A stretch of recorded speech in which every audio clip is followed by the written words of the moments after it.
Sola Gracia, jumpa lagi dengan saya, Pendeta Audi Ngantung, dalam acara Gema Injil Anugerah.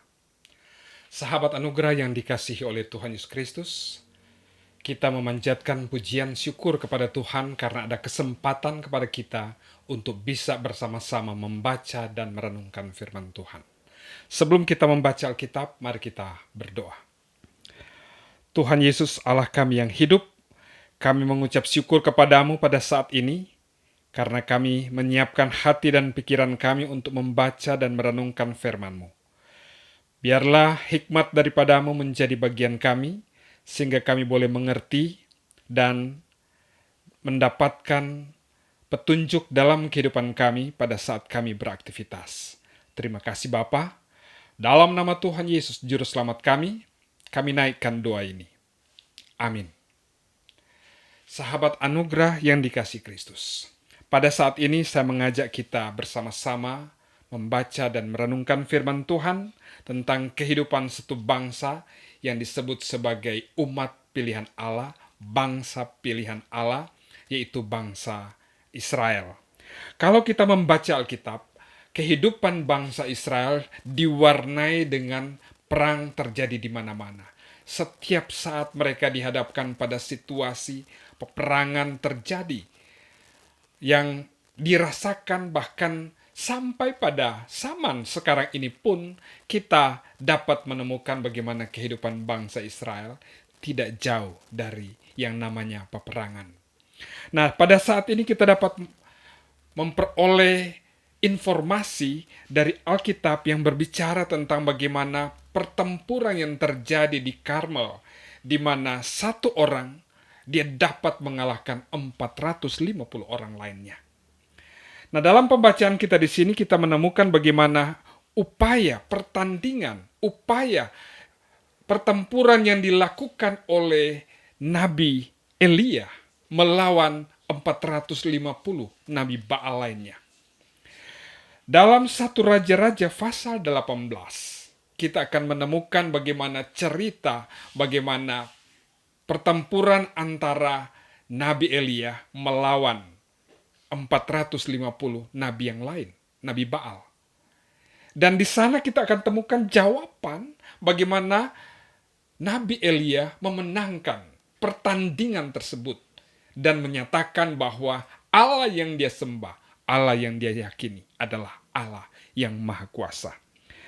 Di dalam pembacaan kita saat ini, 1 Raja-Raja pasal 18 ayat 36 sampai dengan ayat yang ke-39, firman Tuhan di sana dikatakan, kemudian pada waktu mempersembahkan korban petang, tampillah Nabi Elia dan berkata, ya Tuhan Allah Abraham, Ishak dan Israel, pada hari ini biarlah diketahui orang bahwa engkaulah Allah di tengah-tengah Israel, dan bahwa aku ini hambamu, dan bahwa atas firman mula aku melakukan segala perkara ini.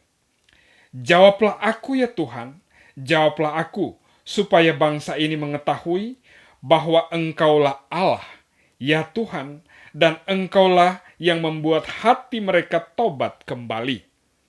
Lalu turunlah api Tuhan menyambar habis korban bakaran, kayu api, batu, dan tanah itu, bahkan air yang dalam parit itu habis dijilatnya.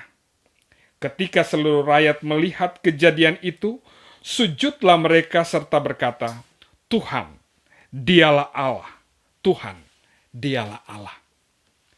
Sahabat anugerah yang dikasih Kristus.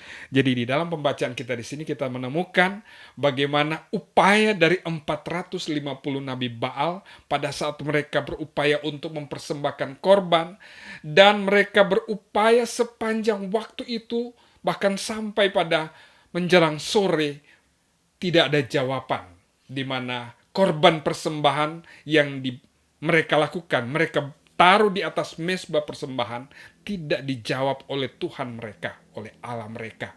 Tidak ada api yang menyambar korban persembahan yang mereka nyatakan. Dan pada saat giliran daripada Nabi Elia, Dia kemudian memohon kepada Tuhan sesudah dia mempersiapkan, mengatur semua korban persembahan.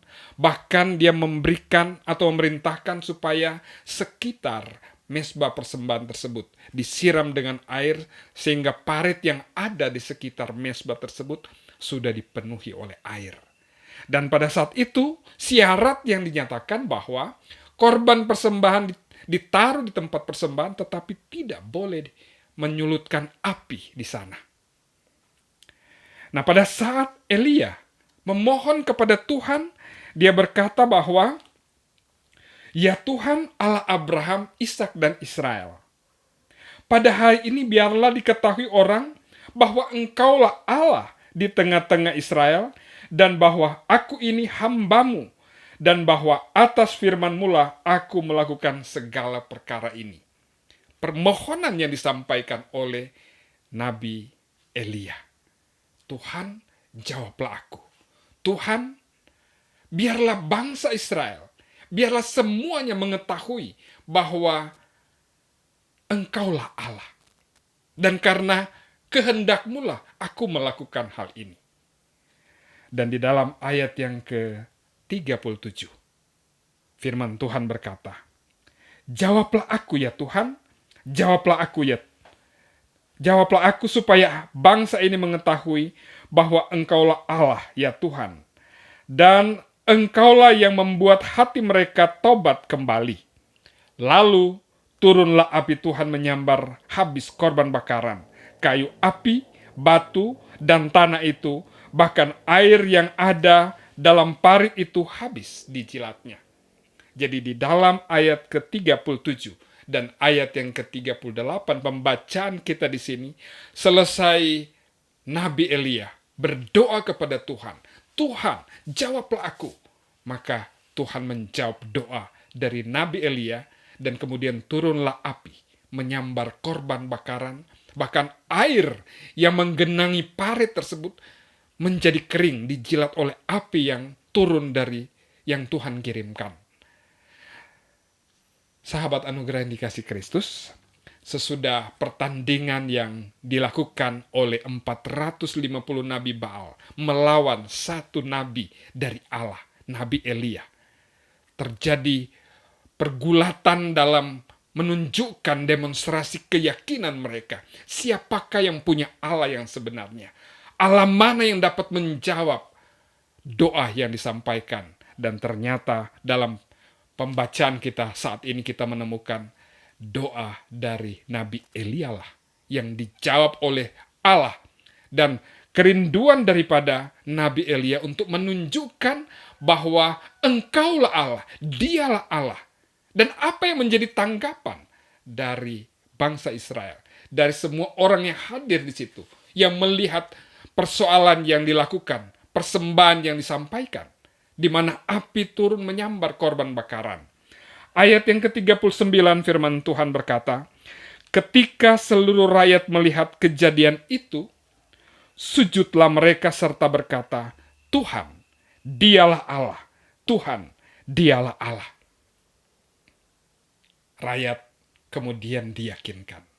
Rakyat kemudian dapat diyakinkan bahwa Tuhan atau Allah yang disembah, yang dipanggil oleh Nabi Elia, Dialah Allah yang Maha Kuasa. Dialah Allah yang sebenarnya. Bukan Allah yang dipanggil oleh 450 Nabi Baal. Karena tidak ada jawaban yang terjadi pada saat ke-450 Nabi Baal itu memohon, berdoa. Tidak ada jawaban. Tetapi pada saat Nabi Elia berdoa, ada jawaban di mana api turun menyambar korban bakaran. Sehingga seluruh umat Israel boleh diyakinkan bahwa Allah yang diyakini oleh Nabi Elia adalah Allah yang Maha Kuasa. Sahabat anugerah yang dikasih Kristus, respon daripada orang Israel pada saat mereka mengetahui bahwa Allah yang disembah oleh Nabi Elia adalah Allah yang benar, mereka kemudian boleh yakin bahwa Dialah Allah yang benar, dan kemudian sujud menyembah kepada Tuhan, kepada Allah tersebut. Hanya kepada Dia sajalah pujian, sembah yang harus dinyatakan. Dan itu dilakukan oleh bangsa Israel pada saat mereka tahu bahwa Allah yang dipanggil oleh Nabi Elia adalah Allah yang menjawab doa tersebut. Allah yang benar, Allah yang maha kuasa. Sahabat anugerah yang dikasih Kristus, dalam cerita yang kita dapatkan pada saat ini, pada saat pertandingan yang dilakukan antara 450 Nabi Baal melawan satu Nabi dari Allah, dimenangkan oleh satu orang, kita dapat menarik pelajaran bahwa Allah yang disembah oleh Nabi Elia, dialah Allah yang benar. Allah yang dia panggil sebagai Allah Abraham, Allah Ishak, dan Allah Israel. Dialah Allah di dalam Tuhan Yesus Kristus. Allah yang sudah datang ke dalam dunia, berkorban bagi umat manusia, memberikan keselamatan, menebus manusia dari dosa, mengerjakan proses penyelamatan bagi manusia secara tuntas, dan kemudian menawarkan kepada umat manusia, maukah percaya kepada Tuhan Yesus? Maukah meyakini Yesus sebagai Tuhan, sebagai Juru Selamat?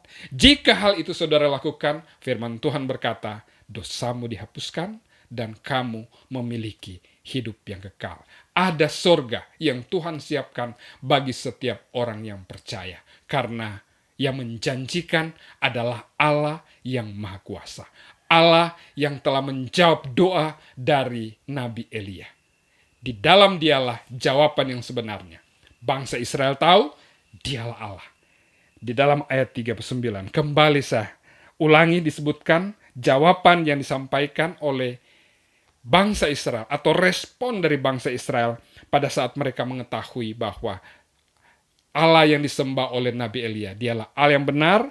Mereka berkata, Tuhan, dialah Allah, Tuhan, dialah Allah. Dialah Allah yang menyelamatkan kita di dalam Tuhan Yesus Kristus. Kiranya firman Tuhan ini mengajarkan kita menjadi kuat di dalam Dia, dan kita senantiasa mau mengagungkan Dia, menyembah Dia dalam kehidupan kita. Terpujilah nama Tuhan Yesus. Kita berdoa. Terima kasih Bapa. Saat ini kami boleh bersyukur karena kami membaca Alkitab, merenungkan firman Tuhan, dan mendapatkan jawaban siapa Allah yang benar. Dan Allah yang dipanggil oleh Nabi Elia adalah Allah yang menjawab persembahan yang dikorbankan pada saat itu, yang kemudian diyakini bahwa dialah Allah yang maha kuasa. Dialah Allah yang kami sembah di dalam nama Tuhan Yesus Kristus. Terima kasih Bapa. Dalam nama Tuhan Yesus kami berdoa. Amin.